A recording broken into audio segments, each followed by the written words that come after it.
Speaker साहब, मेरा कोई किसी से लड़ाई नहीं है। मैं पहले दिन से जब यहां आया हूं, तकरीर नहीं करने दी मुझे। जब मैं बात करता हूं शोर मचता है, गलत बातें करती है। मेरी किसी से कोई लड़ाई है? इन सबको जो भी ये समझता है कि ये मैं किसी से लड़ाई की वजह से या कोई मैं अपने दुश्मनियां किसी से हैं, मेरी कोई किसी से दुश्मनी नहीं।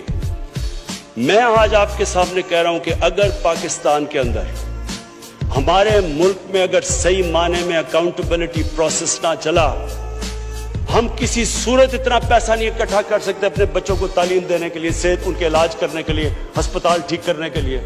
हम आगे बढ़ ही नहीं सकते। जब एलीट करप्शन पे लगी हुई है, वो आप कैसे समझते हैं वो मुल्क तरक्की करेगा?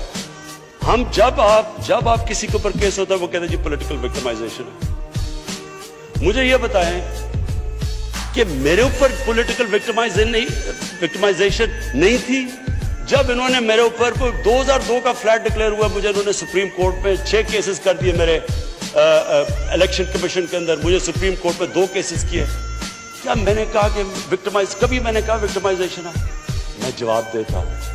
मैं जब वो फ्लैट लिया था, मैं सारी दुनिया जानती है मैं इंटरनेशनल क्रिकेटर था, मैं तो जवाब दे ही नहीं था। मेरे पास तो कोई पब्लिक ऑफिस नहीं था। उसके बावजूद 10 महीने में स्पीकर साहब, जो मेरे से सुप्रीम कोर्ट ने जवाब मांगे मैंने दिए। 40 साल पुराने कॉन्ट्रैक्ट दिए, मॉर्गेजेस दिखाए, किधर से पैसा आया, मॉर्गेज में कितना गया, कब वो मॉर्गेज दिया, फ्लैट कब बिका, बीवी से जो पैसे लिए हुए थे यहां जमीन लेने के लिए। आपको पता है सुप्रीम कोर्ट ने मेरे से पूछा कि जनाब आप बताएं, साबित करें कि आपने बीवी को पैसे वापस किए थे। वो बीवी ने ईमेल दे रही है कि हाँ इसने पैसे वापस किए थे। उन्होंने कहा नहीं, सबूत दो। ये कभी हुआ ही नहीं है ऐसे कि वो बीवी कह रही है पैसे, वो कहते नहीं। बैंक स्टेटमेंट्स निकाल के दी 15 साल पुरानी, जो मेरा ट्रांजैक्शन बीवी के साथ था, मनी ट्रेल दी, सारा जो पैसा वहां से हलाल की कमाई का बाहर से पाकिस्तान लेके आया, उसकी मनी ट्रेल दी। स्पीकर साहब, कोई मैंने कमाल नहीं किया। ये हर उस मुल्क में जिसमें जेन्युइन डेमोक्रेसी है, वहां एक लीडर को जवाब देना पड़ता है, क्योंकि वो अमानतदार होता है, वो पब्लिक के पैसे का अमानतदार होता है। ये कोई विक्टिमाइजेशन नहीं है। और ये जो नैब है, ये हमने तो नहीं नैब बनाई। एक आदमी हमने भर्ती नहीं करवाया, नैब तो पुरानी है, 90% केसेस भी पुराने हैं, लेकिन गालियां हर रोज मुझे पड़ती हैं कि जनाब देखें इमरान खान ने ये कर दिया, वो कर दिया। लेकिन स्पीकर साहब, मैं चाहता हूं कि हमारी पार्लियामेंट चले। मैं चाहता हूं कि डिबेट हो सही, क्योंकि डिबेट के बगैर आइडियाज तराशे नहीं जाते। डिबेट सबसे इंपॉर्टेंट चीज डेमोक्रेसी की अकाउंटेबिलिटी और मेरिट के बाद तीसरी चीज है, वो डिबेट होती है। यहां डिबेट ही नहीं हो सकती। जब बात करो वो शुरू हो जाते हैं कि जी वो नैब न्याजी नेक्सस या कभी कुछ शुरू हो जाते हैं। यानी इस तरह तो बोल देखे ना स्पीकर साहब, मैंने तो नहीं नैब बनाई।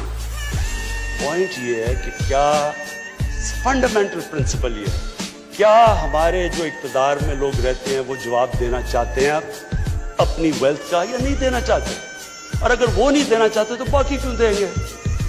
आप जो कल्चर होता है वो ऊपर से सेट होता है। वो कहते हैं the fish rots from the top. जब ऊपर से खराब होता है, सारा माशरा नीचे तक तबाह हो जाता है। करप्शन का स्पीकर साहब नंबर 1 प्रॉब्लम ये होता है कि मुल्क में जो पैसा ह्यूमन डेवलपमेंट में जाना होता है वो लोगों की जेबों में चला जाता है। नंबर 2 प्रॉब्लम ये होता है क्योंकि चोरी का पैसा होता है वो मुल्क में नहीं आप रख सकते, वो आपको मुल्क से बाहर भेजना पड़ता है। तो मैं सिर्फ ये कंक्लूड करता हूँ स्पीकर साहब, मैं अपनी ऑपोजिशन से बड़े रिस्पेक्ट से कहना चाहता हूँ, मेरी कोई किसी से दुश्मनी नहीं है, ना मैं कुछ बदला लेना चाहता हूँ। मैं सिर्फ ये बिलीव करता हूँ कि हमारा मुल्क, अल्लाह ने इसको इतनी नेमतें दी हैं, अल्लाह ने इससे क्या क्या चीज़ें नहीं हमें दी, लेकिन जब तक इस मुल्क के अंदर रूल ऑफ लॉ मीन्स कि everyone is equal in front of law, जब तक रूल ऑफ लॉ और लीडरशिप की अकाउंटेबिलिटी नहीं होगी, हम भी वही सारे बनाना रिपब्लिक्स की तरह एक समुंदर होगा गरीबों का और थोड़े से अमीर लोग होंगे। शुक्रिया।